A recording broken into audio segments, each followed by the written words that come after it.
Muted, Coach. Hang on just a second.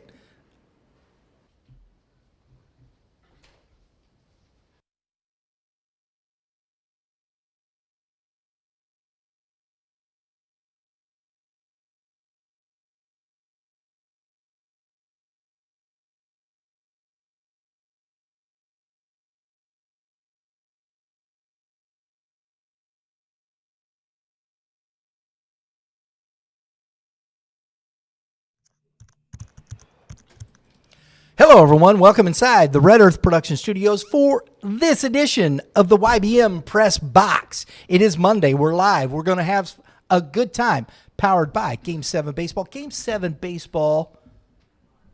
Anybody know what the answer to that is?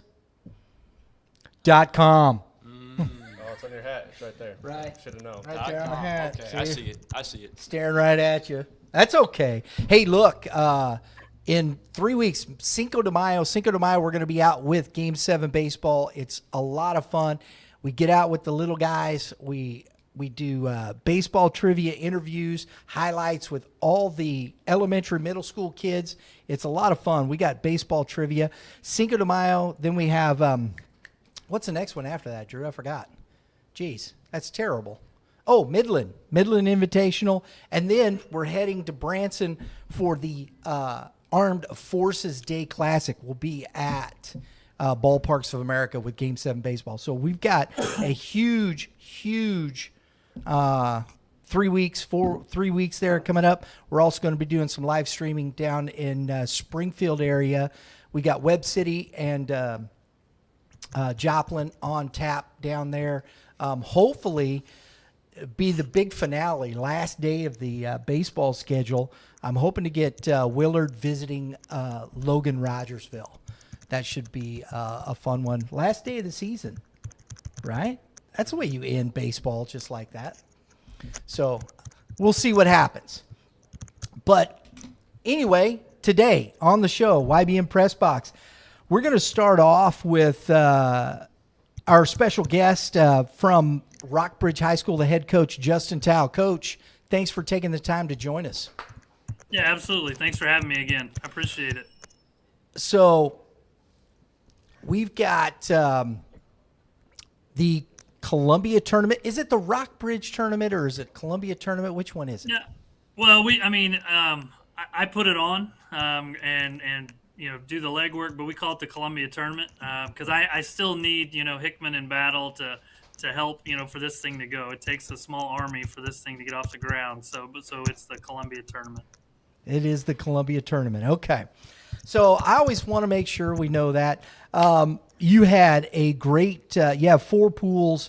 Great. You had in your pool, Rockbridge, of course, Hickman, Battle. And for those that don't know, I saw Sedalia, and I've seen that on a number of occasions, but that's Smith Cotton, isn't it? That's right. Sedalia Smith Cotton. That's correct. Yeah. Because I was like, who the heck is Sedalia? Yep, Smith Cotton. It was like, oh, somebody told me it was Smith Cotton. I was like, fantastic. So, boom. But also joining me to my right are my insiders to the far right. Our G.A.C. North, how should I put it? Dude, right? Is it dude, right? There you go. Evan Schenck. And closer to my right is our insider from the M.C.C. at Vianney High School, Joe Hartke. Yes, sir. There you go. All right. Guys, what do you got? Have you guys, Vianney used to go over and play in the Como tournament. Have they been in, they've been in Columbia, right? Yeah, they did years ago. Kent Fuel, the Hall of Famer Kent Fuel, the head coach at Hickman years and years ago, he put on the Red Weir Columbia tournament. And Vianney was in it every year. I was an assistant coach back then, so I remember that. There you go, man. Wow, yeah. A little history you were unaware of, right? Yeah, I didn't even know Coach about Beezer, that. Cool. yeah. One of the last times they were in there, Coach Beezer, Steve Beezer was the head coach. There you go. Now he's at Jacksonville State, right? Right. Moving on. Moving on, exactly. See, that's an interesting thing. You see some of these high school coaches you don't know unless you're really involved in that, their movement, their path. There's a lot of good high school coaches that can coach at the next level. Absolutely. Yeah. So, Coach, talk to us a little bit about, we had Eureka, Fort Zumwalt West, Howell, Jackson. That was a brutal pool. Yeah, well, so it was in our pool alone. It was us, Eureka, Nixa, and Truman. And so if you go by the I had it wrong. Yeah, so in our pool it was us, Eureka, Nixa, Truman. In Hickman's pool it was Hickman, Howell, Staley, and St. Elizabeth. Then you had I'm gonna be wrong here. In Battle you had. Gosh, I can't remember now, but you had Battle, you had Jackson, you had Blair Oaks, you had Sedalia, Smith Cotton, you had Grain Valley, you had Willard, in those other pools, and so I have to kind of figure out where these pools are going to be in January. Nobody's played a game. I proposed it to a couple coaches this weekend. We should wait till like the first week of the season or so before we set these pools. But either way, it's a loaded field. I think 11, somewhere around 11 of the 16 teams were either ranked or receiving votes in one of the polls. Mm-hmm. And so there's nothing easy about it. And these are playoff game atmospheres that you can't simulate in a normal game. And like for example, Friday night we have Eureka, a 9-inning 0-0 game. We walk it off in the bottom of the ninth. I mean, place is going bananas. It's electric. And then, wait a minute, you got to turn right around and play Nixa, and it's just ongoing like that in that tournament. I really commend the high school coaches for wanting to challenge their teams. It'd be very easy for coaches or teams to say, you know what, I think we're just going to stay at home and play so-and-so. But it's really cool. Everybody coming in and just saying, you know what, let's go play. Let's see where we're at today, and let's see what happens. Got something for Coach? Not me. I got something for him. So, Coach, this isn't really about the tournament, but I noticed on Misha, it said you guys had 4 teams in your program. Is that right? Yeah. So we have we have varsity JV, and then our C team is our freshmen, sophomores. So it's really 3 teams, but when we play, we break them up into 2 each time. So every time our C team plays, they play a doubleheader, an A game and a B game, and then our varsity and JV always play on the same night, unlike some of the city schools. So because we all have lights, so we're able to play one after the other. So it's pretty much 4 teams. So like coming from Warrenton, we only ever have, for almost all of our sports, a JV and a varsity team. Basketball, some years may have a freshman team. What's it like having so many kids in that program like that? Well, the funny thing is I don't have as many kids in my program as a lot of the schools my size. So I only had the prime number that I like to keep is 44 players. And the reason I say is because when we go on our spring trip every year, 44 players and 6 coaches fit in a bus perfectly. And literally. So, when we get our coach buses, I don't want to sit with another coach for 20 hours down to Florida. So 44 kids is kind of the mark. But honestly, we only have about 50 kids that try out, as opposed to, say, a Francis Howell or a Blue Springs South or a Staley. They're going to have over 100, and so it's a little bit different. So it's a little deceiving in that sense, but we always keep more freshmen than anything because we consider that our developmental program, and we try to get them 100 at bats some way, shape, or form. So we'll play in the course of a spring with all of our teams about 110 games in that 6-week window. That's a lot more baseball than we play, I'd say that much. I think we only have 5 days where somebody's not playing the entire spring. So, Coach, I want to get some takeaways from this tournament here from you. Like you said, you got playoff atmosphere in this tournament. The first one, I was shocked. I had you on Game Changer. I was working on my graphics and all my stuff coming up, rankings, and I'm looking at all this stuff, and I've had you guys and Eureka on Game Changer, so I was following along. That was a dandy of a game. Those guys were dealing, right?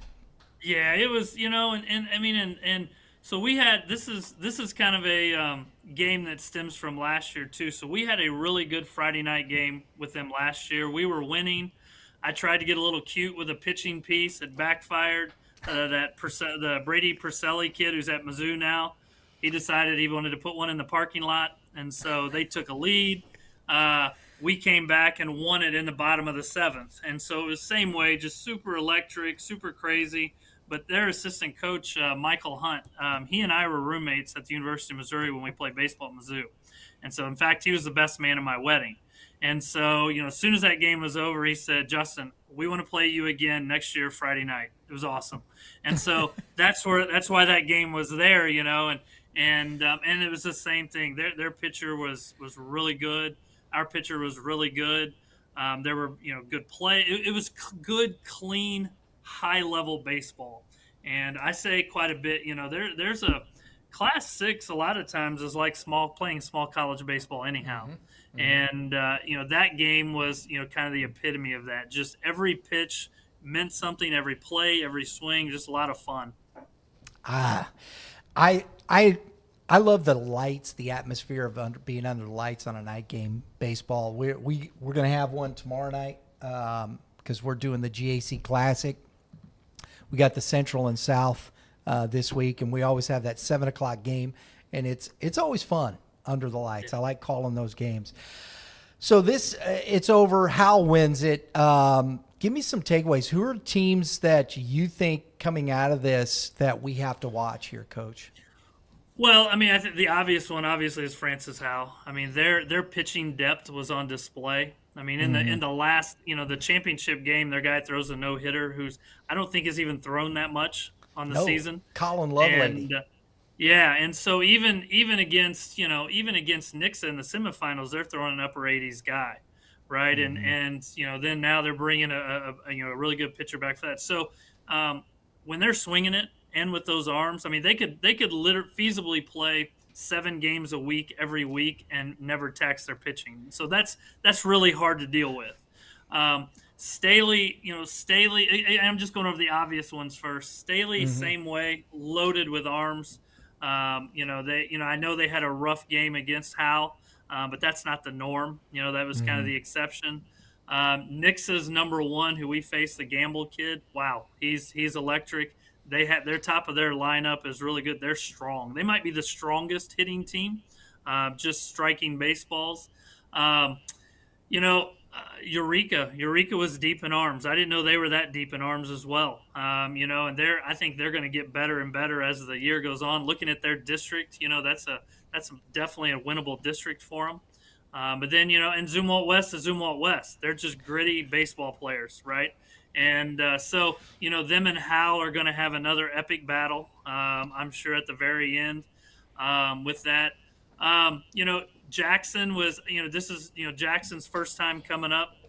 They looked really good. I don't know if they were, and I know their pitching had really been doing well coming in. But, when you're not used to this tournament and these teams, that first time can kind of be a little bit hard. And, and plus, how many games you're playing in 24 hours. But, having said that, I got to believe they're going to be, them and Lindbergh right at the very end in their district. Right. And so then you get, Willard's Willard. They're completely fundamental. They've got arms. They can hit. They're very well coached. So that class 5 between them and Vianney and Platte County, that's going to be a fun one to watch as it moves. What about Smithville there? Yeah, and I don't see them, but I know they. I think they beat Platte County coming in to the tournament, I believe. So your upper level top 7 teams in the state of every class. I mean, and I've said this before. It's a shame that the playoffs in Missouri don't get completely seeded out from state to state. Because only either Howell or Zumwalt West is coming out of that. Only Eureka or Lafayette or someone like that is coming out of that. There's been years in our district with Blue Springs South, and Green Valley and Hickman. I mean, some of the top 5 teams in the state. Well, only one's coming out. and Right. and so same way with like a Staley, Liberty North. I mean, these district tournaments are almost as difficult as winning a state championship is to get out of your district tournament. So, and that's why this tournament is so fun because nobody's going undefeated in high school baseball. It's just Right. it's not going to happen. You're going to take losses. And so like if you take like a Staley and a Francis Howell, I mean, they've just been winning. Well, Staley didn't take a loss, Howell didn't take a loss, but Staley did. Well, that gives them something to go back and practice on. I mean, high school kids can start to get feeling pretty good about themselves that they're invincible. Well, you need a loss sometimes just so your practices become important again. Yeah, coach just kind of probably saying, "Hey, thanks, I appreciate it." Yeah. I mean, it's It's true. Though. I true. mean, we all need to be beat at times, and for us, we'd only had one loss from a team out of Missouri coming in, and I knew, I mean, so we had a 3-game stretch where we had Eureka's arm, we Mm-hmm. had Nix's best arm, and we had Staley's best arm. So Ooh. hitting was tough. I mean, that's a 3-game stretch where we're facing upper 80s, low 9s in 24 hours, less than 24 hours. So what a challenge for your kids. And that's the way I look at it. The other piece is, we lost to Nixa, but if we get through our district, there's a good chance we'll play them best 2 out of 3. Well, now we've seen that picture. We know what we're up against, as opposed to, just doing scouting reports. We got firsthand. So this is really good to see that, if Howell and Staley meet in the state championship game, they've played each other. They have an Yeah. idea of what's coming, so you can't put a price on that. You just can't. I love that part of it. And that's what I think, when you talk about, the arms you just faced, your kids, that's a learning experience for Yeah. kids who really want to hit at that kind of level. As you said, it's hard. That's why it's a Yeah, 1-0. That's a 1-0 ball game. And, it's just like you understand this is what competitive baseball is about. And when you can, as a coach, you kind of also get to understand maybe the temperament or the mental toughness of your team as well, correct? Yeah, and before I came in, we were at practice and we're talking about, okay, we kind of got away offensively because we've seen just a pile of guys in the to low to mid 9s. We were at IMG Academy a few weeks ago for the National Classic there. I mean, all we were facing were those guys. So we've seen them.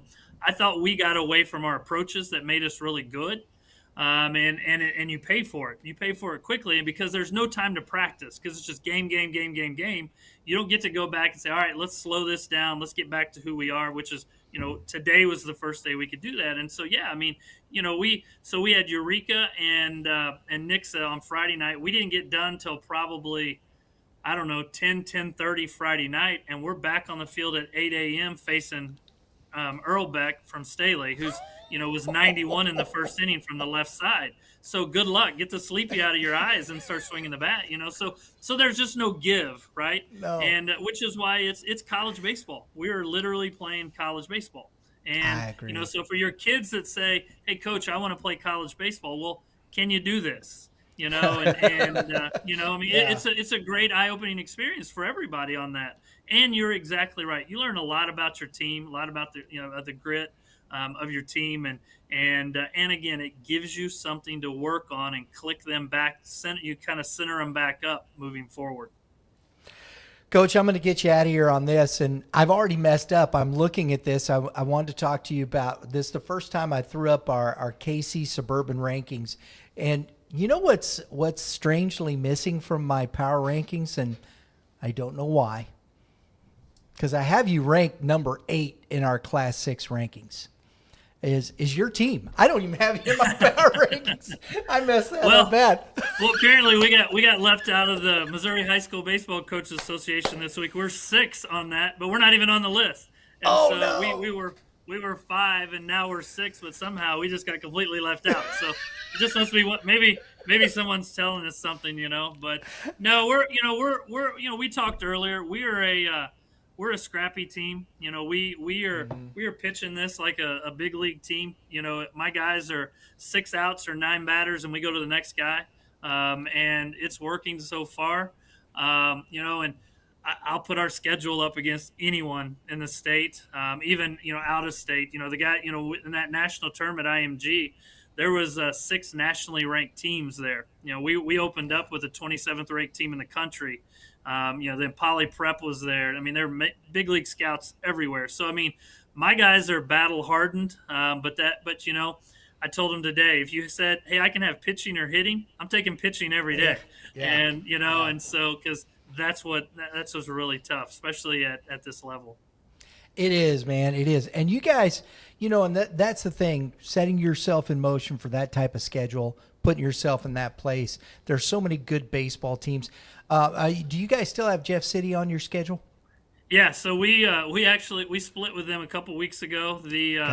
Interestingly enough, their lefty beat us on a Tuesday night, and they played really well. We played really bad, but then the next night we had Jordan Martin, and we knocked him out in the 4th. I think he came out 3-point-something innings, but again, it's baseball. You just don't know, and I've coached Jordan for a long time.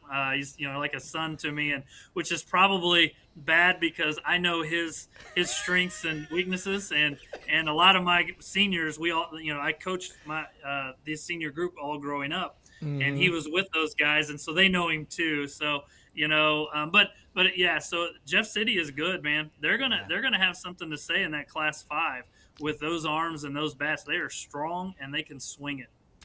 Yeah, I'm looking. They've moved up our rankings, and you just kind of keep watching. They keep putting together good, strong wins, and I always love to see hear from somebody who's actually seen them play, because all we can do is kind of from here see records and who they're playing and how well they're playing against those teams, and it looks like they're going to be a tough out. Yeah, I think they'll because I think they would face Willard in the quarters, the best 2 out of 3 quarters, and I'm pretty sure that's at Jeff City, and Jeff City will give Willard all they want. They both swing it about the same. They both have a number 1, and so it's just going to kind of probably come down to pitching depth when it's all over, and so that's going to be if those 2 teams make it through, that's going to be a great series. Yeah, absolutely. Gotta love it. Coach, we appreciate you taking the time tonight to chat with us about the tournament. We do always, and look forward to having you come back, and good luck to you the rest of the way. Absolutely. Thanks, guys. I appreciate you having me, always. Take care. That is the head coach at Rockbridge High School, Justin Tao. We're going to move on here. We're going to stay in this area of the state. Guys, your takeaways here with what Coach Tao had to say about this kind of tournament. Are you familiar? I mean, when you're talking about baseball, getting to know, you've seen now, how many weeks of baseball, where, are you starting to see who's the cream rising to the top? Yeah, being in week 4, week 5 now, definitely getting into it. This is the first season that I've really paid attention to high school baseball, being with you guys here at YBM. But it's definitely showing that there's a lot of these schools that stand out above the rest. Like he said, Class 6 is mini college baseball, and that's what I've been trying to talk about with how the difference in classes. So I like that. But mini college baseball. Yeah, he said it best. It's true, isn't it? It's true, and especially you look at a Vianney at that level. That's mini college baseball. These guys got big time arms, and they haven't been beat yet. No. So, and I think Coach Stewart might agree with Coach Tao. Maybe they do need to get beat. Yeah, no, I definitely hearing him talk about that and be like, every team has to get beat. It's good, so practice can mean something. Yeah.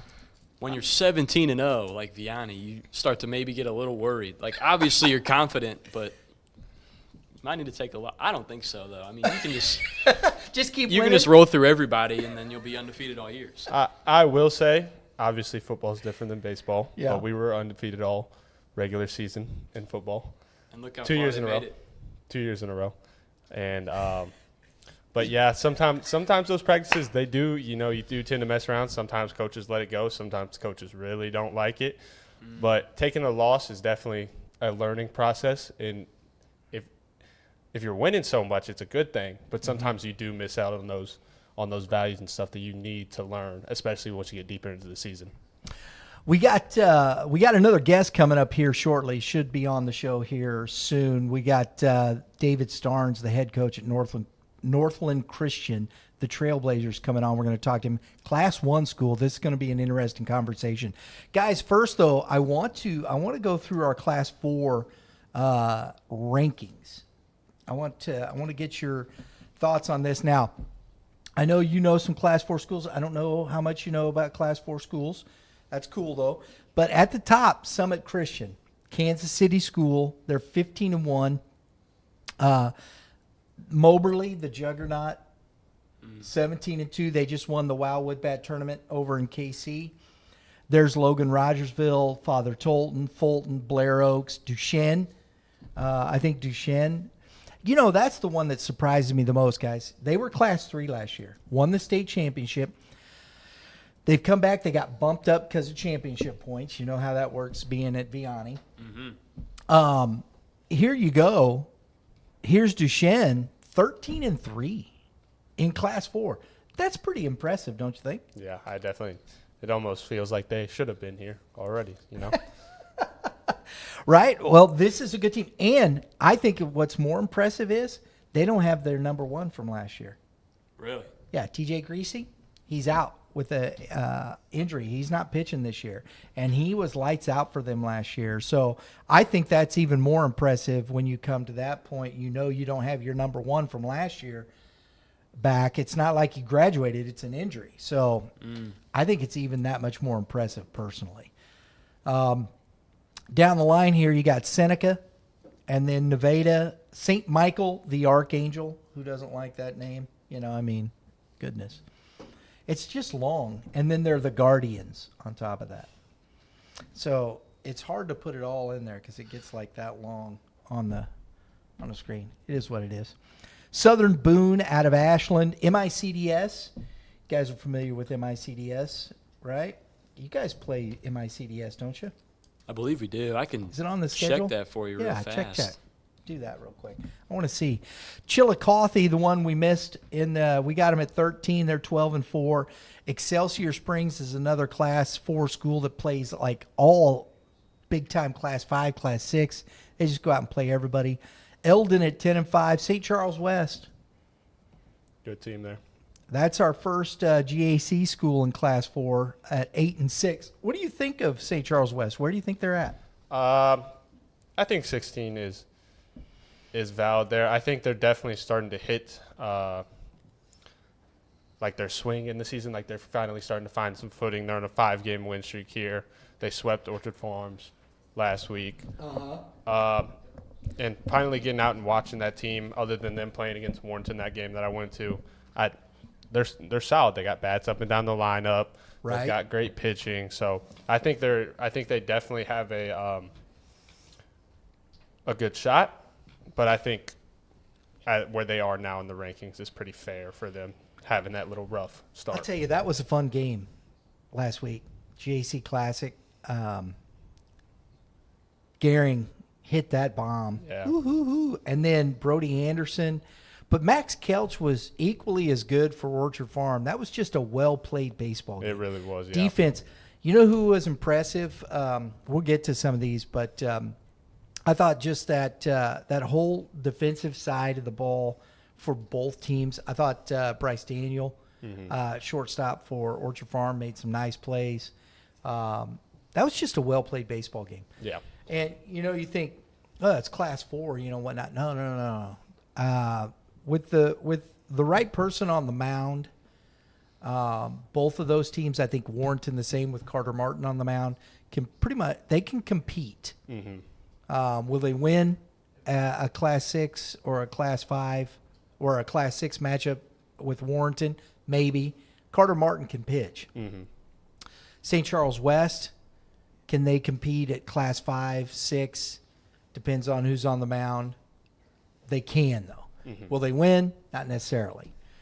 So I think that's the biggest thing you're looking at when you're talking about these teams, and you know, as we just talked with Coach Tao, you know, Class 6 is, how'd we put it, guys? Mini college baseball. There you go. Mini college baseball. I like it. And that's so. There you go. We round out with Boonville, and then Benton has dropped down. I haven't pushed them out of the rankings just yet. They're 9 and 10. They were the actual. I had them at number 2 to start the season. Wow. Dang. That's how far they've fallen. They have struggled this year. And we got some pretty good teams. We got some stuff. I think we're going to see if St. Gen is for real. We got them on some must-see ball games. St. Gen Dragons, 7-2, 7-3 on the season. Excuse me. It'll be interesting to see. We'll see. Mexico still there. Dexter, Forsyth, St. Charles.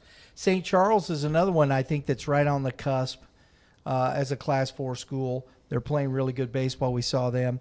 And then Savannah. You know what you guys, this is what, I love this. You know, because there's high school names, right? The Tigers, you know, you got the Falcons. I mean, everybody's using the same ones, right? This is a fantastic mascot name. They are the Savages. Oh. The Savannah Savages.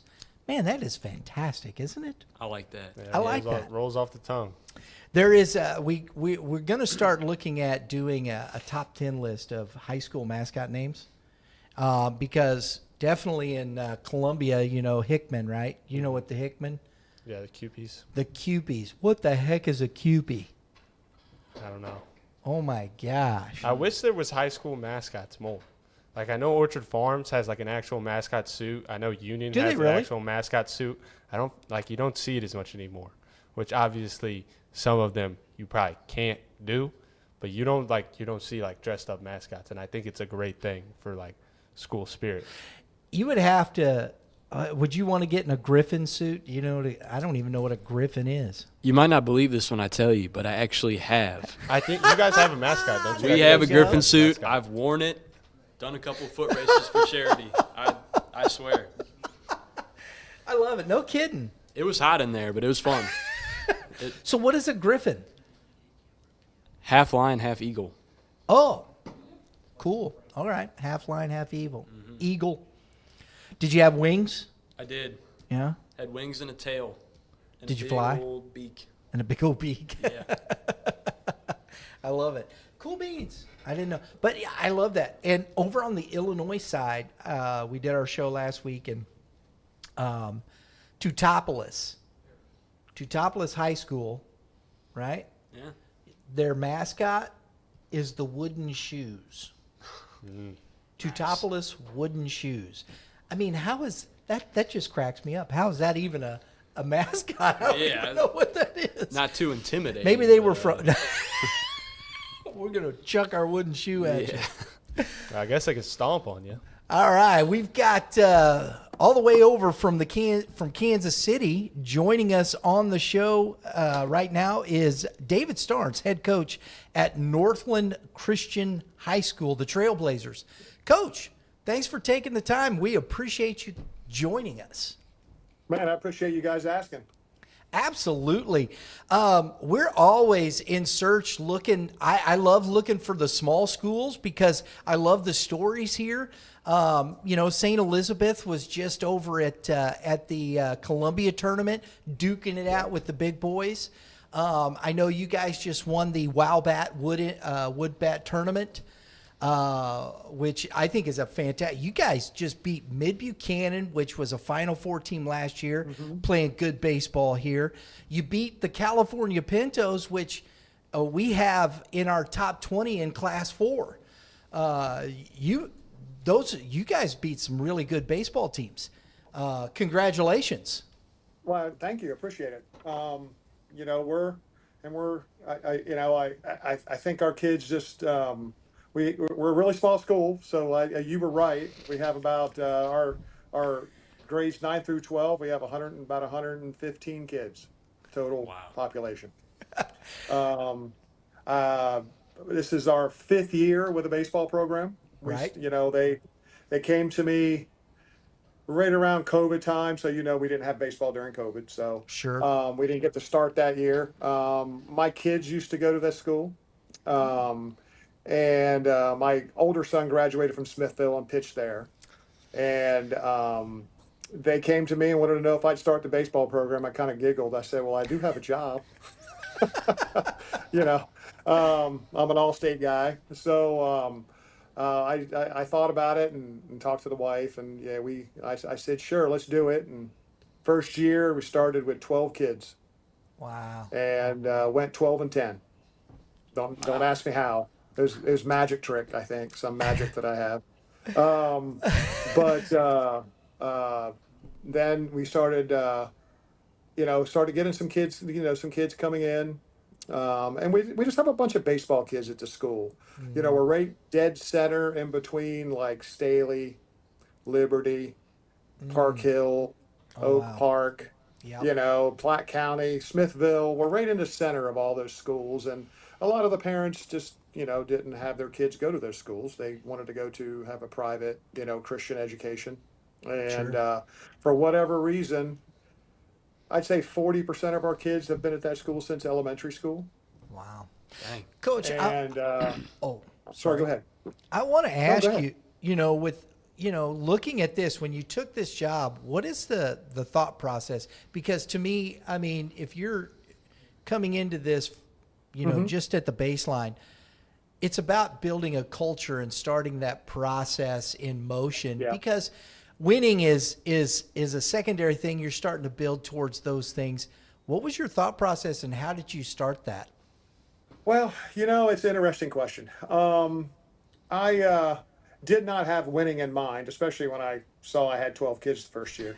But it was building a program, right? And I wondered if I could do that because we don't recruit. We're not, we're not like some of the other private schools that are out there. We don't recruit. Yeah. We just can't do that. I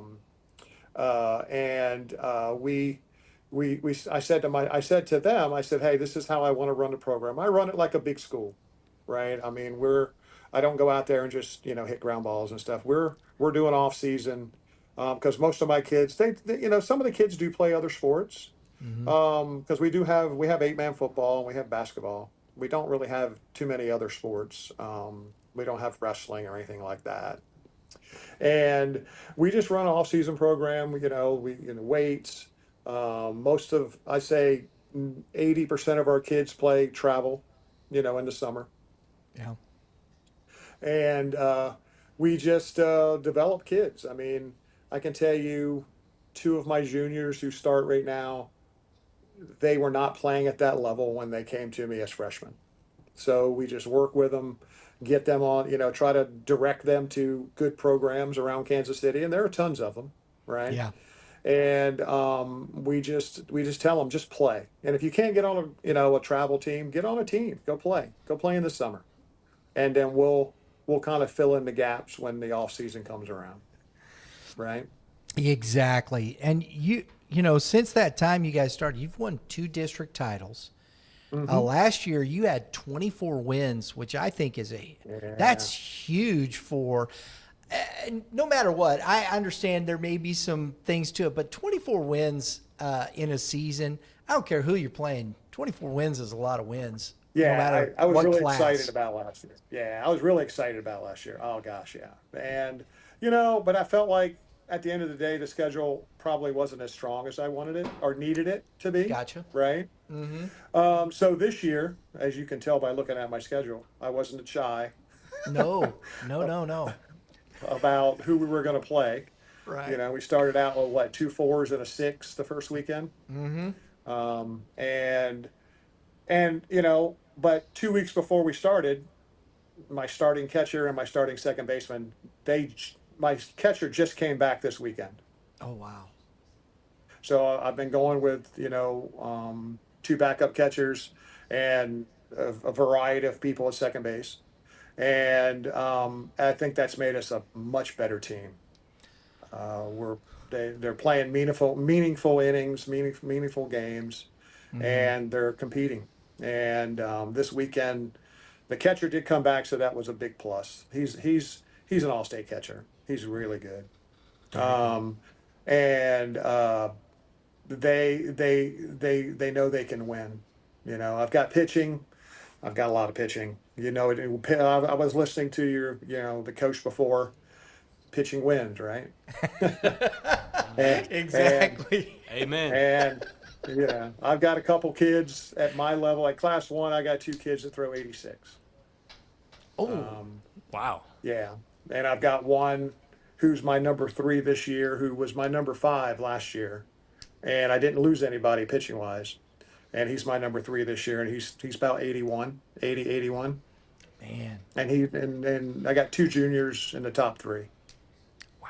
So yeah, we got some talent, and I'm not some baseball guru or some outstanding coach. I mean, it's all about the kids. I wish I could play again. That was a long time ago, but these kids are good. They listen to us. They know how to play. It's one pitch at a time, one game at a time. They don't get ahead of their skis, so to speak, right? Sure. And we just play. I mean, I tell them let's play baseball the right way. I mean, I thought this weekend, that California game, they came to play. Yeah. And California's been beating some good teams there. They were good. That's a good baseball team, Coach. they were good. As soon as I saw their pitcher warming up, and I saw them take infield, outfield, I was like, this is going to be a game. Yeah. And they came out. Our kids came out. Took us about an inning or so to kind of get used to what the guy was throwing, and they just started teeing off on it, wood bats and all. So Love it. it was really good. Evan, you got? Well, So we'll find out about us tomorrow night against Pius. We're gonna get there, Coach. We're gonna get there. We'll find out a whole lot about us tomorrow. So, on that note, with a big game like that tomorrow night, how do you prepare your players and your guys to really lock in for such a big game on the schedule like that? And that's one of the reasons I had us play Class 4 in the wood bat tournament, because I knew the schedule, the way it laid out, and I knew we had to get ready for a team like St. Pius. Look, that's a great team. A lot of our kids play against them in the summer, right? Mm-hmm. And so they know what we're getting into. I don't know what they're going to throw at us. I can tell you, I don't have my 1, 2, or 3. So, going to be interesting. But Kevin Marasco is my assistant coach. What a find for me. He played college. He pitched at Mo West, and I think he played at Iowa as well. He transferred from there. He has been two of his kids go to the school. So that was lucky for me that he was looking to help coach. And we have put together a really good practice plan and a really good program to get them ready, pitching and hitting and fielding. Our batting practices are not nice to them, right? And we get them ready for what they're getting ready to see. Got something? Coach, I have another question for you. It might be a bit Sure. of a stumper, but I hope not. Okay. You mentioned earlier about 40% of your kids have been going to the school since elementary, and I assume others have joined in throughout middle school, so before high school. Baseball is a team sport. Yes, sir. How much do you think that helps that these kids have known each other like basically their entire lives? I think it's absolutely one of the top reasons we are what we are. My kids went there, but I didn't realize, like my son graduated from there in 21. He played on the first team. He was not a baseball player. He plays college basketball, right? He's just graduated. Just an athlete. So, yeah, he's just an athlete. And because I have 2 sons, my other one graduated in 17 from Smithville. And, I didn't realize how tight knit the community was until I, started coaching them and was around them more. It's one thing being a parent, right, at the school. It's another thing being a coach. And as I got to know them more, these kids are tight. I mean, they stay at each other's house. They do things together. Some of them take vacations together, right? and it is a tight knit community. And I tell you right now, I've got 4 kids that I know of that are coming in next year. Tough kids, major players, catchers. I'll be smiling every time I say catcher. You might see me smile. Absolutely, Coach. I mean, since I started, I've had 2 all-state catchers, and now I've got a third. I'm pretty sure, and I'm going to have a couple more because these kids one plays for Kansas City Scout Team, the Royal Scout Team, and the other one plays major travel old school Ducks here in Kansas City. Oh yeah, I know both those programs. Yeah, and so and honestly, it's a family affair, so to speak. Parents are tight. It's hard to describe. Yeah, I mean, I know you guys hear what I'm saying. It's hard to put a description to it on what the atmosphere is. It's just really good atmosphere. Everyone's everybody's Christian and everybody believes, right? Yeah. And I know I don't want to kind of You're harp fine on with that, me. but yeah, You're fine yeah. with me. So, and it is such a great atmosphere for the kids, and it's one thing to be at a Christian school and play sports. It's another thing. You got to be competitive, and it's hard to teach that sometimes at some of these schools because we're small, right? We don't have a lot of kids. But these kids compete, and they know how to compete, and it's just a you can call it a blessing, right? It's just a great place to be. Coach, we appreciate you taking the time today to talk with us. We hope to get you back on, and we gotta stay in touch because we're working on. We come over to that side of the state. We want to get over and live stream a baseball game. Well, I'm glad you're not live streaming tomorrow night. I understand with your 1, 2, 3s already used up, man. That's a tough take with St. Paul. My 4 is pretty good, but he's a sophomore, and so we'll see if the pants are still clean by the time the first inning's over with. I love it. Well, we have it on our must-see games of the day. So. Oh, okay, great. Yeah. Great. I think I it's like, appreciate it. No, man, I love it. But we do appreciate it. And we'll be in touch, and we'll be following you. Good luck to you the rest of the way. Well, good, man. Hey, anytime. I appreciate it. Absolutely. That is head coach David Starns from Northland Christian High School, the Trailblazers. We appreciate him taking the time.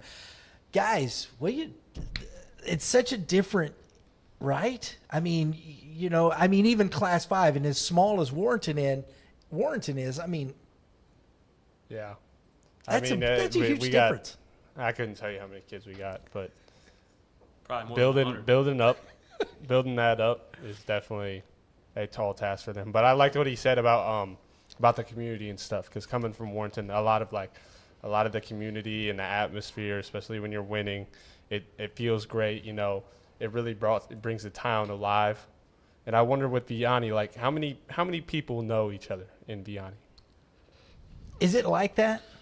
Vianney's pretty tight knit. I mean, I don't know if it's just because I'm a senior now and I've been at the school all 4 years, but I would say at the bare minimum, you know everybody's name. Gotcha. But I wouldn't say you like hang out with everybody, stay over at everybody's house. I wouldn't say that, but I will say like our like moms, our sports moms. Like I know you run you guys have the baseball moms. Yeah. So like our moms will like go to dinner and Nice. like hang Gotcha. out and stuff like that. So at least our sports community, everybody knows everybody. Yeah. I'm going to do something real quick because I want to make sure we got his mic in a good place for him. I'm going to flip this over real quick. Hang on. You good? Yeah. All right. I just want to make sure because he's sitting back, and I just want to make sure he gets it. Okay. Just want to make sure. We're going to do it like that. I like that. I'm going to take him off for the moment until we get Mitch on here. So let's talk a little M.C.C. Baseball. Oh, baby. Last week, You know, there was some pretty good games, right? Yes, sir. What do you got for us? You know, last week there were some pretty good games, some pretty close games, and there were also some games that were not. At the start of the week, what we've seen in the M.C.C., what I've seen at least, that Tuesday game in the 2-game series is always the better game. Like, the two that I've been to were both one-run games. But then that Thursday game, you probably use like your number 1, your number 2, maybe even your number 3 to try to win that Tuesday game. By the Thursday game, it's more of a pitching by committee. Maybe you're throwing like a number 4 guy, kind of like Northland Christian coach said. So when I went to that CBC Vianney game on Thursday, it was 9-0. Yeah, they got after him.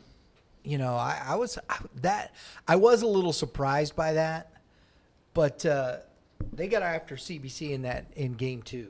They did. I was a little surprised. But what was so surprising about it was that on Tuesday, we got their ace, Vianney got their ace, and it started 5-0 until the 5th inning. CBC was up 5-0. So that just shows you. That have you sweating a little bit? Yeah, a little bit. Watching on Little Game bit. Changer, I was like, oh, boy. Yeah, because Vianney beat CBC. Game 1 was 8-7, right? Yes. And that would come back, and then 9-0 the game 2. 8-7, and we won it in the bottom of the 7th. Did you really? We did. Okay. Thank goodness we were at home. I would have been sweating. Oh, mercy. Undefeated on the line. Ooh. Yeah. Chaminade is 0-2. DeSmet 0-2 in league play. CBC's 1-3. They've played 4 games. Everybody else has played 4 games. And it's tough because there's only 5 teams in the conference. Do you think that we'll see? I'm going to save that for another time. I don't want to get there. But only 2 teams have an above 500 record here, and that's SLU and Vianney. Do you think CBC is going to get back in this race at all? Well, after the game on Thursday, I did speak to Coach Horn. Great guy, great conversation. Appreciate it, Coach Horn. Based on what he's told me, I believe they still have a chance. I believe – here, let me check. Who have they not played in the M.C.C.? Right. So we got to look at that. They've gotten Vianney out of the way. So let's see. Yeah, coming up here, they still have Chaminade and DeSmet, arguably the 2 weakest programs in the conference right now. So Right. I really think they have a chance. But I think Chaminade – do you think Chaminade can beat them? I don't know. I mean, DeSmet is it DeSmet or DeSmet? DeSmet. DeSmet. They do have pieces. I mean, where are they at? Have you been you're following this? What do we got? Have you had a chance to reach out to Coach Canavan? I have not yet. I'm trying to get out to a game because I think I could really benefit from a conversation, kind of like, what are you expecting? Like, what are the goals now that the season has kind of started like this? I know they got some guys. I mean, I used to play with a couple of those guys. I know they 3-11. I mean, Wortham, is he's and what I saw, he was hitting the baseball, and they had guys that were hitting the baseball. They did. And we're going to be having getting Mitchie the Kid on here pretty soon, so we're waiting on getting him. We're going to continue to talk about 3 minutes. Thank you, Drew. So I just don't see anybody else but. Oh, and I got to do this. I got to check and see. We're looking at this. SLU is the only other team here, in my estimation, that's got an opportunity, right? Yes, sir. And even after a loss to St. Dominic today, 4-1. They did lose. They did. I got that update. Okay. That was a live look right there. So SLU goes down. St. Dominic is a good baseball team. They're Class 5. Yes, Dominic sir. is really good. And that was at St. Louis. That was at SLU. Yeah, it was at SLU, right? Yeah, man. Ooh. Yes, sir. I don't know. I believe the St. Dominic pitcher threw a complete game. So that might have had something to do with it. You get that number 1.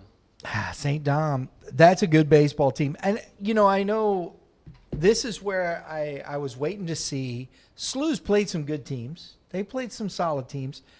But this one, that was on our must-see games today because I think it was a big test for both teams. And it looked like, there you go. Indeed. Dominic comes out on top. There it is. There he is. What do you say, Mitch? Can you hear me all right? We can hear you fantastic. We got Mitch the kid from the hitting zone. You can hear the balls being banged in the background there. What's going on, bro? We are doing our thing here. We are getting after it. So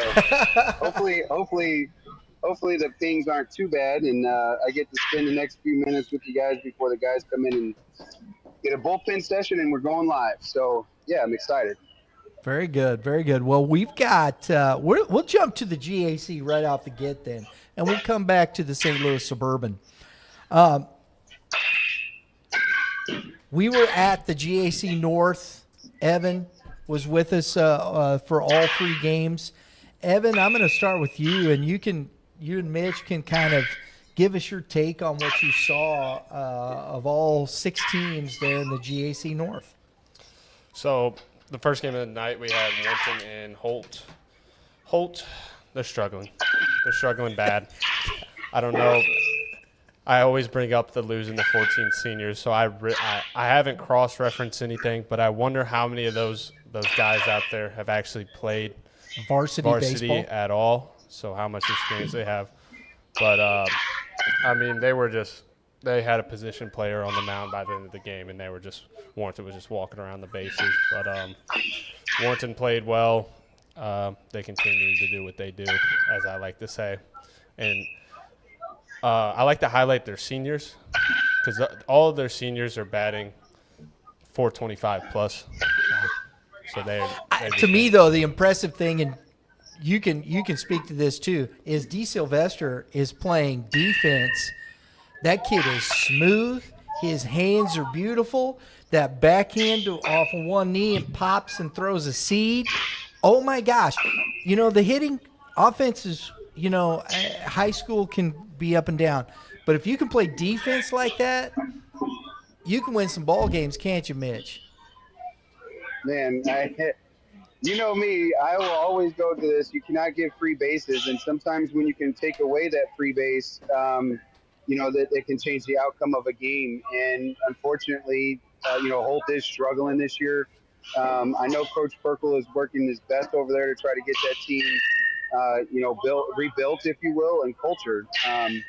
North Point took some of those boys that would have gone to Holt, and, you see North Point doing well. So it's just a matter of rebuilding, retooling, and I think they got the right coach and the right coaches on board. And listen, at the end of the day, we saw it. You cannot give up free bases, whether that's the error hit by pitch or walks.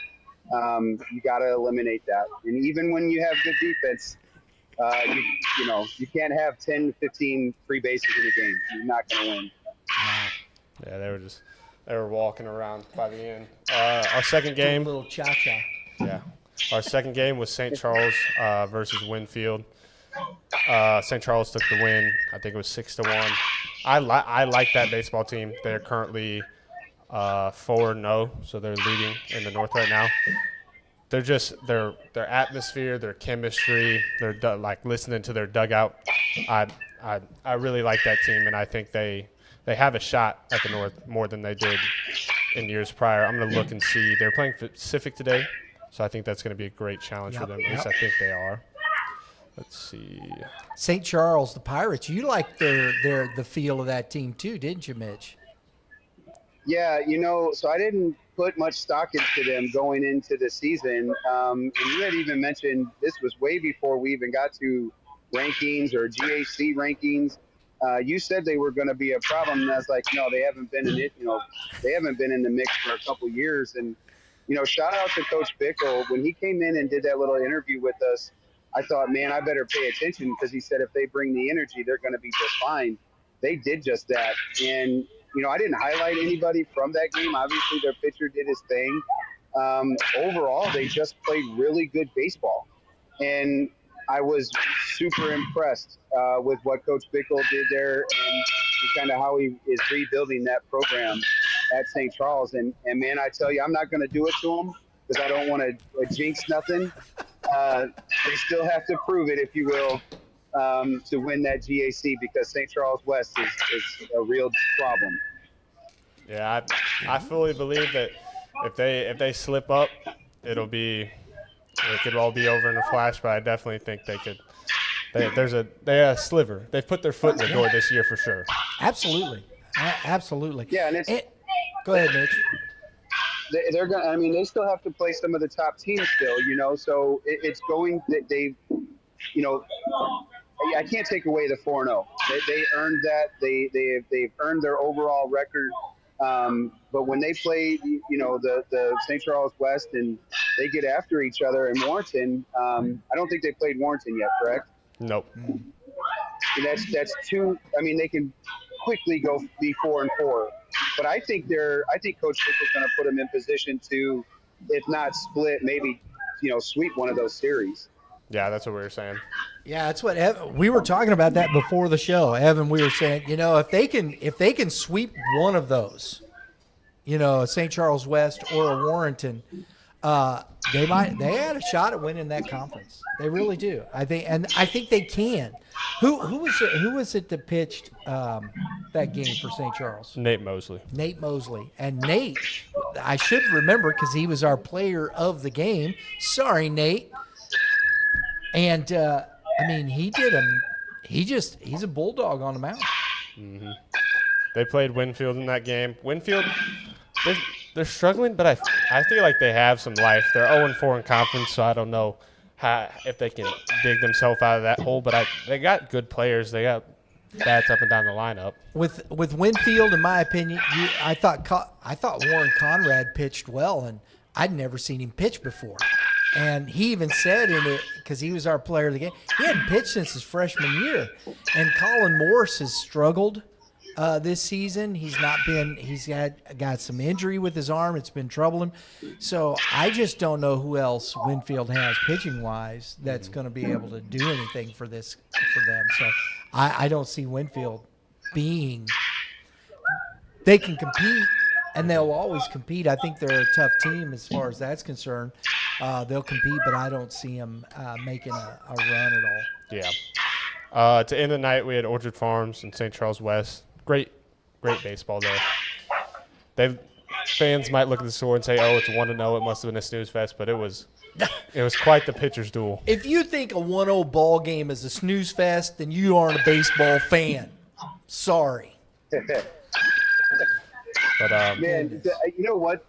You see that, though, because it's not a sexy game. Like, I'm not sure if you'd rather watch a 10-9 ball game or a 1-0 game.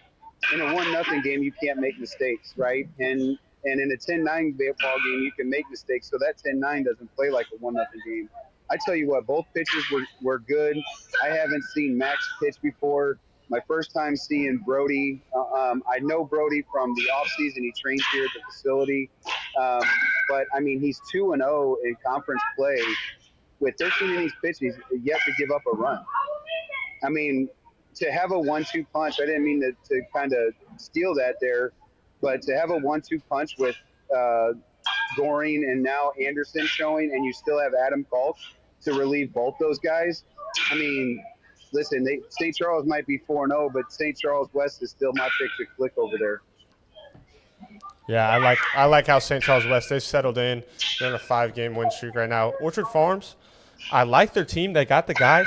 I just think unless all things go well, I think next year will be the year that they really shine. I agree. They got to learn how to win, don't they? Yeah, I think next year after obviously Coach Sugar's first year, still a lot of young guys. I think next year once they really, really settle in and have that full off season, I think they'll be the one to beat.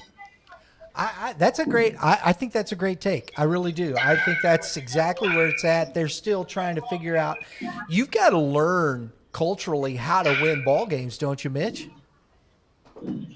I mean, they haven't had winning seasons. And so, Coach Sugar has, so he's going to help that team get there. But at the end of the day, when you're relying on some of these younger dudes to be your high level players or high leverage players,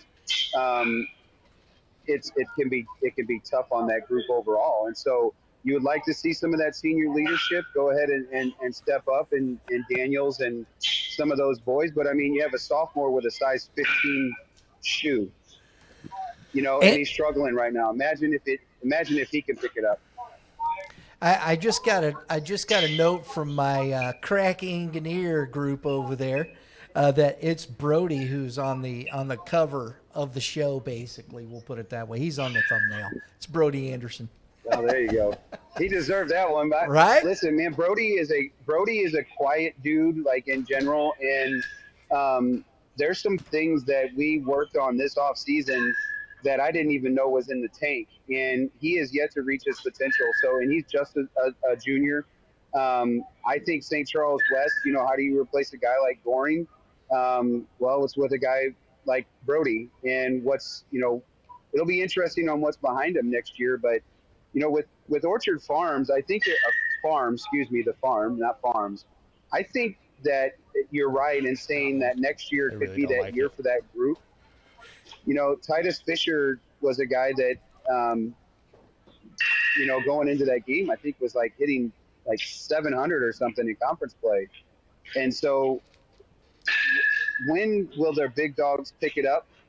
And, can they recover? Because they're 2-2, so they're not far away from being able to upset some of these guys. Absolutely. He said it best. There you go. We got some more G.A.C. Classic this week, but I'm gonna get take. We're gonna reveal our power rankings here, Mitch. Okay, for the G.A.C. So of course, number one. Anybody want to guess? That is the monster that is Hal. And number Listen, two. I'm not even in high school coaching no more, and I still #beat Hal. That's how good they are. Guess who's Hal number is. two? Sorry. Guess who's number two?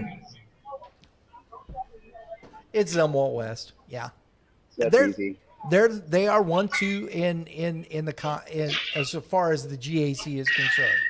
Across the board, that's the 1-2.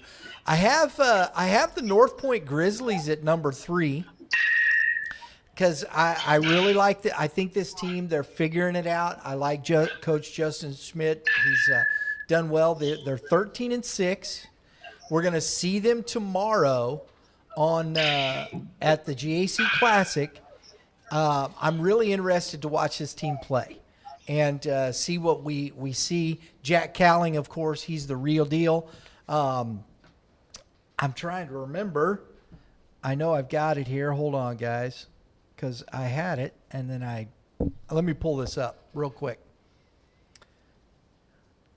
Dun, dun, dun, dun. Master Baseball schedule. There it is. And we've got the GAC and tomorrow. Come on. Okay, there it is. Now we're there, and we're way too zoomed. I'm not quite sure why, but there we go. North Point has got the nightcap against Washington. Now, if we see Mason Tice, which we saw, I think, he had a bad game against East. Yeah. But I think we could see a Jack Cowling, Mason Tice, and maybe we see a better version of Mason Tice. Mm-hmm.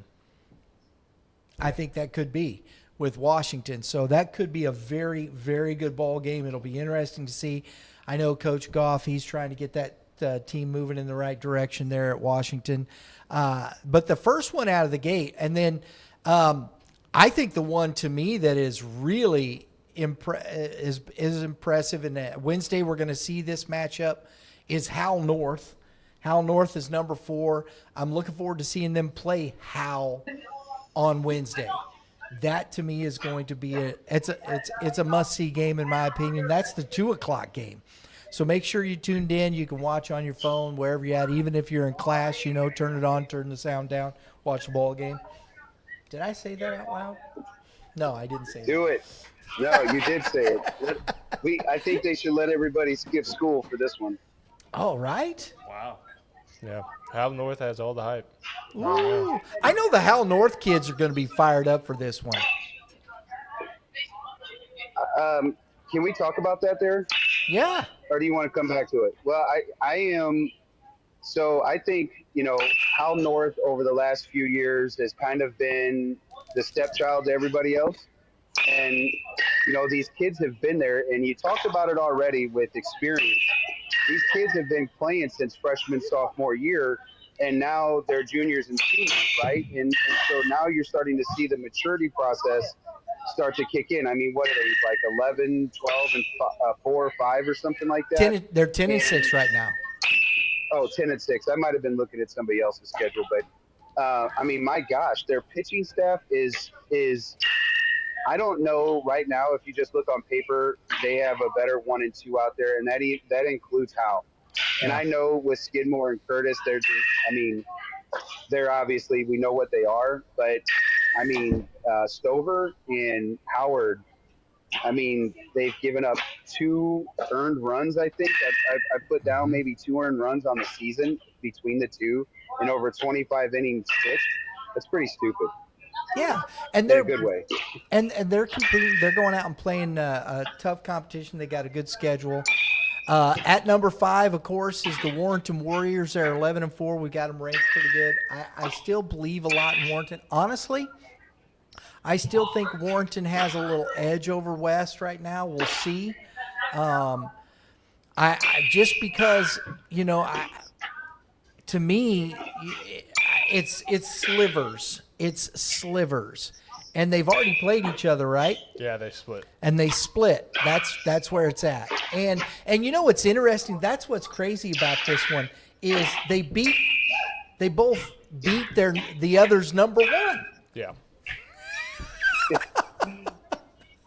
That's what's crazy. St. Charles West beat Martin, and Warrenton beat Gehring. And so I think that's just crazy. So this one to me is still it's going to be fun all the way down the stretch. Of course, you're going to see Warrenton is in a tough district in Class 5. They got St. Dominic in that district. Yep. So, Fort Zumwalt East is still there, who they lost to in the marathon 16-inning game. I think they were probably pulling people out of the seats to pitch. Yeah, they did. We had Quentin Myers on the bump, which hadn't pitched a game yet. So. Oh man, that's a tough one. So I think that'll be interesting. And at number 6, I have Fort Zumwalt East.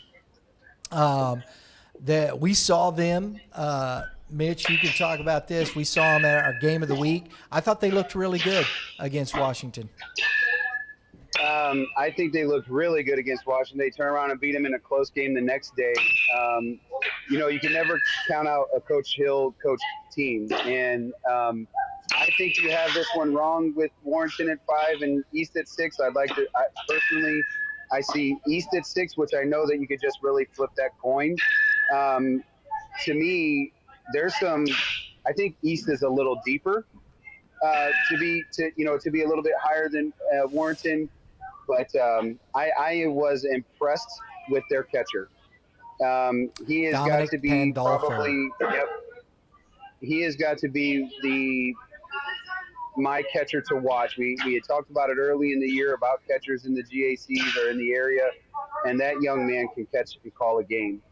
So I like East at 5 and West at 6 and Warrenton at 7, but that's why we get to talk about this stuff. I really like that East team. Yeah, I think it'll be interesting to see. And not to mention, then over the weekend they went and beat Troy Buchanan.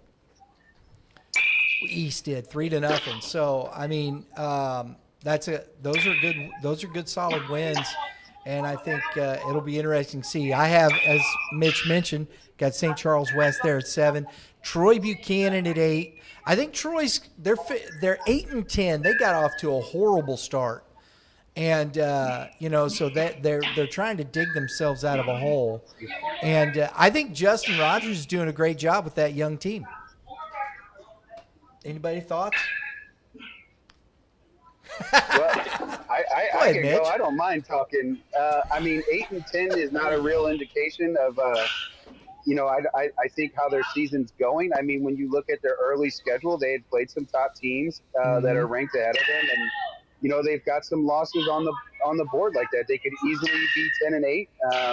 11-7 kind of thing. And, early on it rained. And so it could have changed just the dynamics of who pitched when and some things like that. And listen, that's why we play the games. But, there's something that matters. And, one, you want to win your district. I don't think they're going to be, or their conference. I don't think they're going to do that. But they need to shine in district play, and they can be a headache for somebody. They were last year. And there's that number 9 team. I think St. Charles. I think they're close to our top 20. If they keep doing and playing, I think they're gonna crack our top 20 here. I think they keep winning ball games like they do. I think they got a good opportunity to be in the top 20 in Class 4. Yeah, it says they play Pacific today on Misha. I'm not getting anything on Game Changers, so I don't know if there's rescheduling or if they just don't have a game changer that game. But I definitely think that game will be a very eye-opening. It's their toughest game probably since Duchenne. In Duchenne, they lost 11-1 after it kind of broke down in the late game. So Agreed. And it could have gotten rained out, with all the rain. Was it at Pacific? I think so. I'm not Because for that sure. could be, because where Pacific's at, there was a lot of rain down through there. So off of 44. Bad weather. Yeah, so that could have rained them out. They might have to reschedule that one. So, and then, of course, at number 10 there, Timberland, they're 2-2 in conference play. They're in the Central. It's an enigma to me. I think they should be at the top of the Central with the talent they have. I think they've lost some ball games they definitely should win. So we're going to see him tomorrow. We're going to see Coach Zaire. I'm looking forward to seeing. I think that's going to be one of the best matchups of the day. We're going to see Swain and Hollingsworth on the bump in that East Timberland matchup, and that's it, man. That's a big time game right there. If you look at it on paper, that's why we have to suit them up. Everybody puts their pants on one leg at a time, and or maybe not. I don't know. But you're correct in saying that Timberland is. I'm confused, on what they are, because you got a guy like Ethan Giordini, which I think is carrying that team in conference play.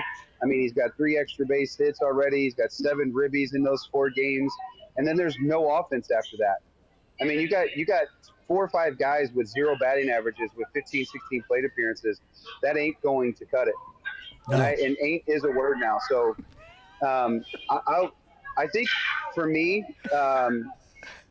I like Fort Zumwalt North there. I think they've been playing a little bit better baseball overall. I know Timberland's got some good wins. They got some bad losses.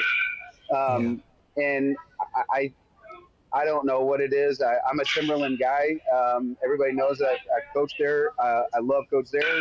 I mean, it's outside of the game with him. So I obviously thought that they would be better suited right now, like with their schedule. And I believe that they should be a top 5 team with that arm that they have. But their offense is struggling just so bad right now. And how do you get them going is, I think, going to be the key. And it's going to be tough on the bump with the young man that's pitching for East. Absolutely. Well, we got that dialed up this week. We've got the Central. We got the South. There's going to be some must-see games there. I'm looking forward to it. We're going to jump to the St. Louis Suburban. We're going to try and finish up. We're way. We got to talking. I still want to. Hey, you know what, Mitch? Stay here. I want to get your take on this. We're just going to do this real quick with the St. Louis Suburban because there's some big-time games. Do we got an update on Lindbergh and Oakville, guys? If you want to check that. That's a good one. Oakville was up 7-3 in the 3rd inning the last time I looked. We're going to get a check on this because that's a must-see game.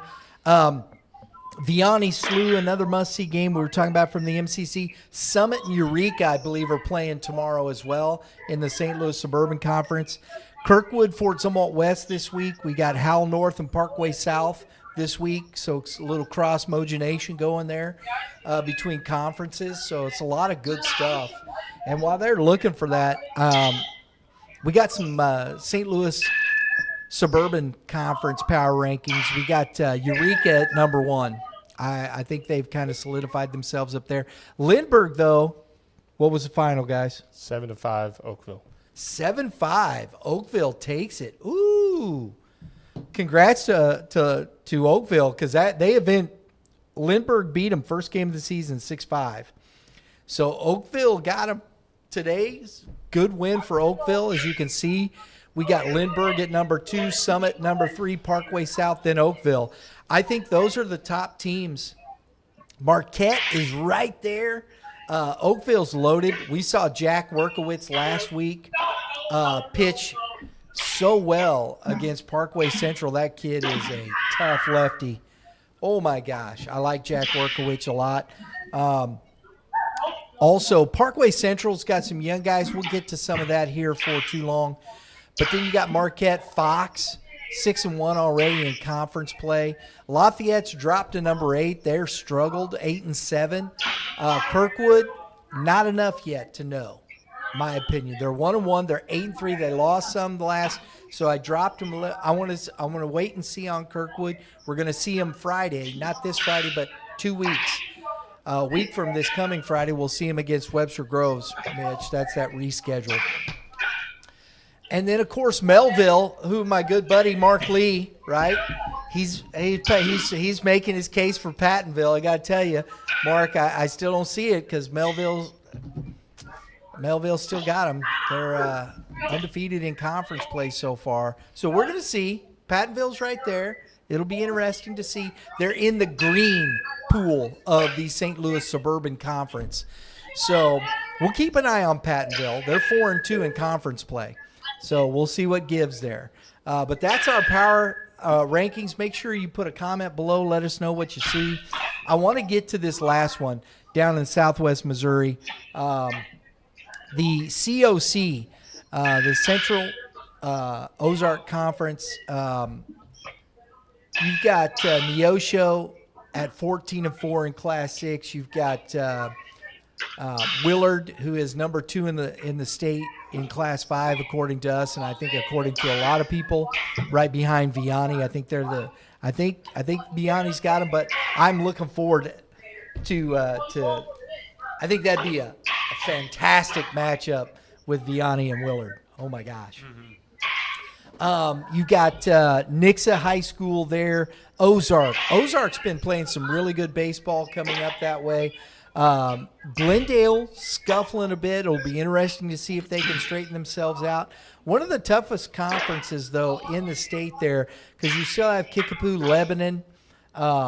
You've got Joplin, Republic High School. Carthage is above 500, so it's a very difficult conference right there. So it'll be interesting to see how well the Mid-Lakes, Springfield Catholic, Forsyth is a very good team. You got Fairgrove, another good one. Stratford, who we have ranked in our top 20 in Class 4. These are all teams with double-digit wins, guys, in this one conference. You have Fairgrove, Forsyth, Stratford, Reed Springfield Catholic. Hollister's not playing bad baseball. That's a tough conference down there. Ozark Mountain. You have Bolivar, Branson, Carl Junction, who's I think going to be a tough team to beat down there. Then you have Logan, Rogersville, Marshfield, who are all ranked, and then West Plains, who has always got a pretty good squad. So Southwest Missouri, Jackson down. I'm trying to throw all these in because I know we're getting short on time, and I don't want to just push it all out there that way. But the Southeast Missouri, Festus down there, we got some must-see games. We're going to go through some of this real quick as we finish up. You know what the mascot for West Plains is? The Zips. The Zizzers. The Zizzers, that's right. The Zizzers. Is that like scissors just with 2 Z's? Speaking of the mascots that we're talking about, they have like a lightning bolt mascot that is at their games. Is that right? Yeah, we traveled down there for football. That's cool. That is cool. How do you dress up like a Hey, go ahead, Mitch. The first thing I thought of was like sipping on some scissors. That's what I just heard right there. It might have been whoever that was, maybe some 3-6 Mafia or something. I have no idea what the rap group is. I don't know, but that's just what went through my head just now. Scissors. What is Scissors. it? Is it a lightning? Yeah, bolt? it's a lightning bolt. Yeah. Wow. Oh, Look look up the at that. Look at that. Here's an update for you guys. This is a big one. We had on our must-see games. Class 2. Excuse me. Yeah, they're Class 2. I have that wrong. It's Class 2. Valley Catholic, the Valley Catholic Warriors. They were 16-2 taking on Duchesne. They beat Duchesne 5-3 today. Valley Catholic, I don't care what class you are, you better go put your cleats on, lace them up, because they can't beat you. Wow. So big win for Valley Catholic over the Duchesne Pioneers, 5-3 today. Thanks for that update. We had Festus and St. Gen. Anybody got that? Is there a score on the Festus St. Gen one? That'll be interesting to see. Tomorrow, our must-see games, we've got the Summit Falcons at Eureka. I think that ought to be a good one. Looking forward to that. Glendale will be at Willard down in the Southwest. Also in the Southwest, you got the Seneca Indians taking on the Class 3 Lamar Tigers. I think this is a good one down in the South County area. You got a score? Festus lost 2-5. Wow. So Festus falls. Hang on. What did he just say? I know. He says he gives it to tennis. Say it the other way. Come on. Huh? Say it the other way. Oh, St. Genevieve lost or won 5-2. St. Gen won 5-2. There we go. There you go. Thank I you. just love when Festus loses. I don't like Festus. No, we listen. You can have them lose all you want. I'll be happy for you. It drives me bonkers when you put the lower score first. It's left or right. It drives Read me. it left or right. No, it's up to down. I get it. Like, I fully do. There's something wrong with you youths. It's always 5-2. It's always bigger number, lower number. Mitchie the kid don't pull no punches, bro. Oh my God! Listen, I love the kid. He's a smart, knowledgeable guy inside that box office with us. There was, man. Listen, that's something that boils me. St. Gen. We'll come back to that. St. Gen, though, that's a big win for St. Gen. The Dragons getting a win over the Festus Tigers. Wow. We got another one that'll be coming up tomorrow on the 22nd. That's tomorrow. The Farmington Knights, we have at number 18 taking on the Fredericktown Black Cats. I love that. Class 4, Class 5 matchup. That'll be fun. Also this week, he'll be a good one. On Wednesday, Staley is visiting Liberty North. St. Michael the Archangel Guardians is going to go visit Father Tolton. And for all you Class 2 fans, guys ready for this? Class 2, got to give a shout out to the Chaffee Red Devils. We'll be visiting the Bernie Mules. You got to love that. The Chaffee Red Devils taking on the Bernie Mules. I mean, get much better than that. That's Class 2. Chaffee is 12-0, and the Bernie Mules are 10-5. So that's a big time matchup in Class 2 baseball right there. And then Blair Oaks is visiting Union. I'm interested in that one. Blair Oaks taking on the Union Wildcats. I think Union is for real. I think they're going to be a tough team to beat, man. Of course, the big one coming up this week on the 24th, Vianney at SLU. SLU loses today, right? Yes. SLU lost to St. Dominic today, so that'll be interesting. You got St. Francis Borgia taking on the Pioneers.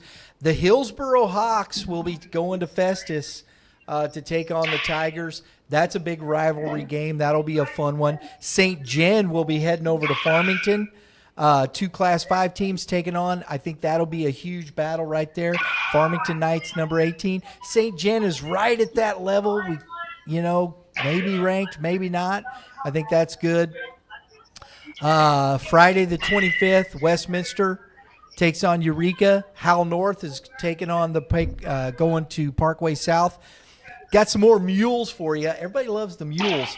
How about Class 3 Lathrop Mules visiting the Lone Jack Mules? I could say something, but I'm not going to. I was too. That's where I was going. There's a lot of. Never mind. Can I just say it? See, that's right up my alley. That is perfect. And then Jack Wagon is going to win that game. Yeah, you ain't kidding, bro. You got Class 3. You got a matchup of Bulldogs. Look at that. It's almost same, Jeez. except for color. Yeah. Right? Not You very got original. the West County Bulldogs at the Portageville Bulldogs. 2 very good programs. Class 3 taking on each other. Good stuff. I love it. I love it. I love it. Hey, guys. That's our must-see games of the week. G.A.C. Classic coming up. Got some good stuff coming out there. These 2 guys will be covering some baseball for us. We're going to be back next Monday. Mitch, thanks for jumping in, buddy. I do appreciate you very much. I love this, man. And awesome job by the young men to your right. Thank you for helping us out. I think it's fantastic giving us information because more than anything, you guys know the high school kids better than we do sometimes. So we're just here as evaluators. You guys there might be as friends. So you're giving us a different view on high school baseball. So I love that piece. Keep it up. Keep up good work. Yes, sir. Thank you. Speaking Thank of you very that, Ian Galinsher, the big guy for Warrenton. Oh, yeah. That we were talking about on the broadcast. He really appreciated your comments and he loved it. That's my big guys. Man, look at me. Look how big my head is. I take up the whole screen. If not, it's my 3X shirt that does. Yeah, I was talking to him in the locker room and he's talking about it with me. So he appreciated that. Sweet. Love Love that. that. Always come out. He can holler at me. All right. I got a special place in my heart for big people. I love it. I love it. Guys, thanks as always. They'll be back again. We'll be back next Monday. Don't miss it right here at YBM, the Press Box. So we hope you enjoyed it. It's live. The coaches were great. The interviews, you guys enjoy that? That was fun. Heck yeah. We're going to try and keep working on this format, keep getting more stuff in, see what we can do. We hope you enjoyed it. Please give us a like. If you liked what we're doing, like it. Hit the subscribe button.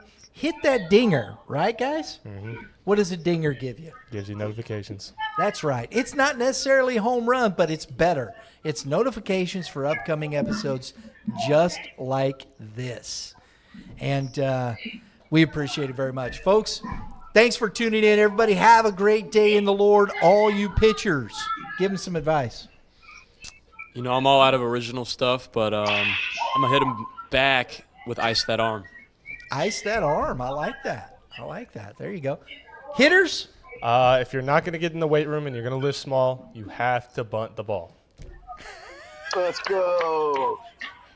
That's some good stuff right there. Hey, That's I stole it. good Nope. stuff. I stole it. It's I Eric stole it. Sim You right stole there. that? Yep, it's Eric Sim. Little baseball It's good, YouTube though. there. It's good. I don't want to take all the credit. Hey, It's a let's good go. saying, though. I love it. We will see you all next time.